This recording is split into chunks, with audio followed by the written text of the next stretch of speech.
I had a couple questions after class yesterday about one of the questions on the end of Module 5 quiz. And those students hadn't had time to look at the answer key, but I think the questions revealed a subtle point that I wanted to talk over.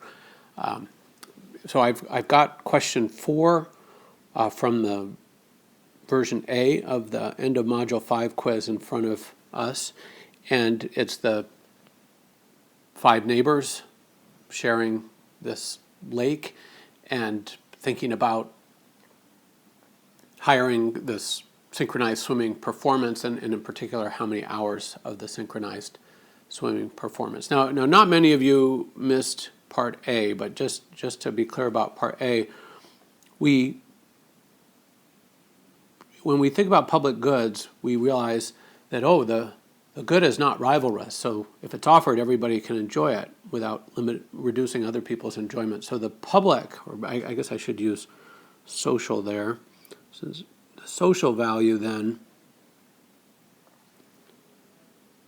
is just the sum across all the individual values. So if the social value of 1, 110, 140, 170, 190, 190 is definitely higher than the $70 per hour cost. The second hour, 90 plus 5, 95, 105. That second hour is definitely higher than the $70 cost. And the third hour too, 40 plus 35, 75, that's higher than the cost of hiring that third hour. So hiring that third hour will increase social value by more than the cost. And then finally, that threshold is not met for the fourth hour that's valued at only $50 but would cost $70. So when you ask how many hours should be offered, we look. Every hour should be offered if it confers a value greater than the cost of hire to the group. So that gets us to the answer of 3 hours. And as I say, most of you got that. But where the going got tough was part B. And this is, I guess in hindsight especially, a little bit harder. So we have to think about this differently. And if the cost of the performance is split equally among neighbors, will they agree to hire the synchronized swimmers for performance of the optimal length? And explain. Now, the way we think about groups voting on particular proposals is we imagine a proposal is made, and here we're considering a proposal of the optimal length. So now, instead of going hour by hour as we need to do to figure out what's the optimal level, now we're asking the question, will a proposal to offer a show of the optimal length get support? So it's a different question. So for this one, we ask, okay, what's the payment share for the 3 hours for the individuals? And is the individual's valuation of the 3-hour show greater than the individual's cost of the 3-hour show? And that's the way we frame the question. And if the answer is no for a majority, even if that's the socially optimal level, the measure is going to fail unless there's some side payments. Now, we discussed those side payments in class, but what I realized by the questions is that we didn't flesh out the mechanics of this part of the problem sufficiently. So let's think that through. For a 3-hour show, we see that Smith values it, we'll make a value of 3-hour show. Pardon my handwriting. So Smith would value that show at 110, 150. And then Ricardo would 90 plus 35, 125. Ricardo would value it at 125. Marx would value it at 35. Keynes at 30. And Friedman at 30. So that's the valuations of that 3-hour show. Remember, this is the difference. We're thinking about, okay, a proposal for the optimal quantity, 3 hours. What is the cost? The cost per person is simply 3 hours is $210. And then there's 5 people splitting that. 210 divided by 5 equals $42 per person. So we see that Smith, yep, 150 is bigger than 42. Ricardo, yep, 125 is greater than 42. But for Marx, 35 is smaller than 42. Keynes, 30 is smaller than 42. And Friedman, 30 is smaller than 42. So there's 2 ways to answer this. You had to show some form of this work, or at least convey the reasoning behind those calculations, even if you didn't show the calculation. But you could actually answer this yes or no.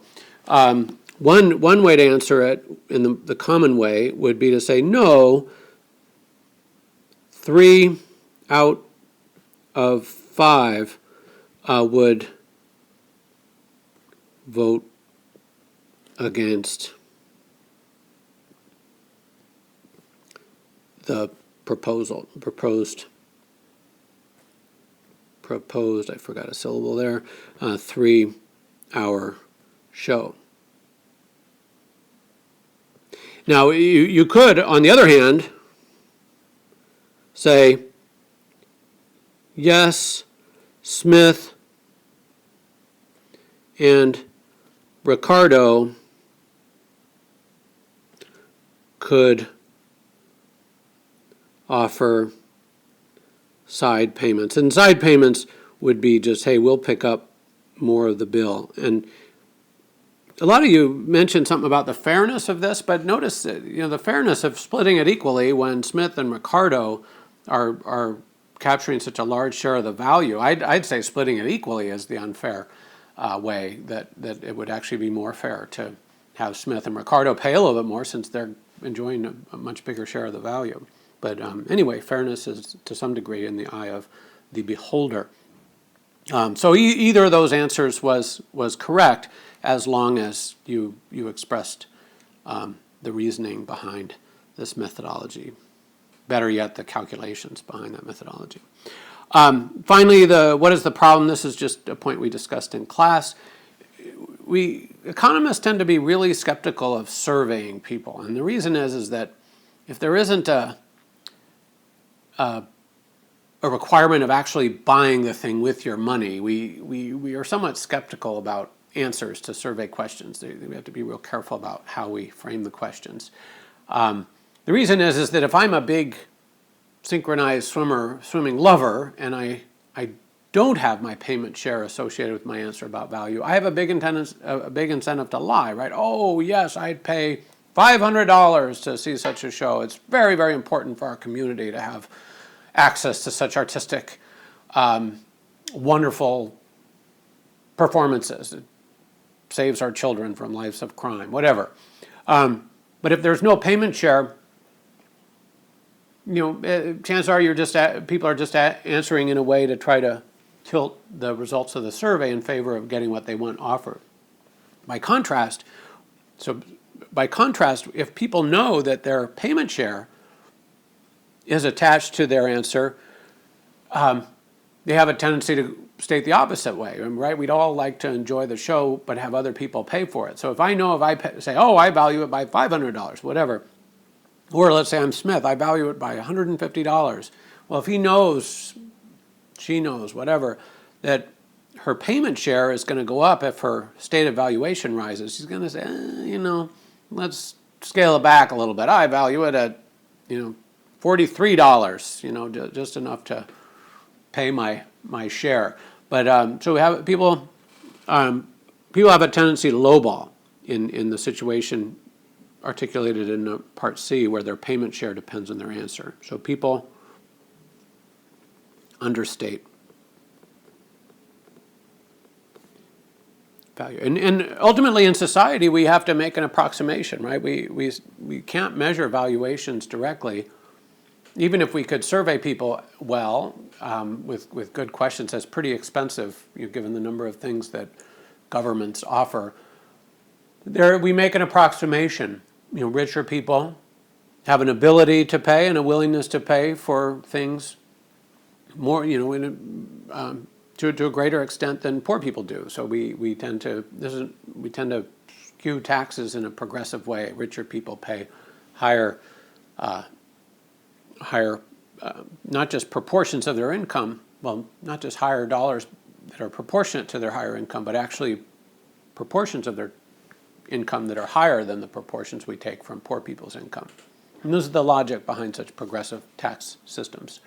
And in fact, when we think about police protection, that's a big part of what a community, a town pays for. Well, if I'm a poor person living in a $100,000 house with, a 10-year-old TV and, a laptop that's 5 years old, well, frankly, I don't have that much stuff that's worth stealing. But if I'm a rich person with 2 Mercedes parked out in my garage, a brand new TV, 7 iPhones, 6 iPads, and 5 brand new computers, well, I get a lot more value out of that police patrolling my neighborhood than poor people do, and that is a further rationale of paying for public goods by collecting more money from richer people.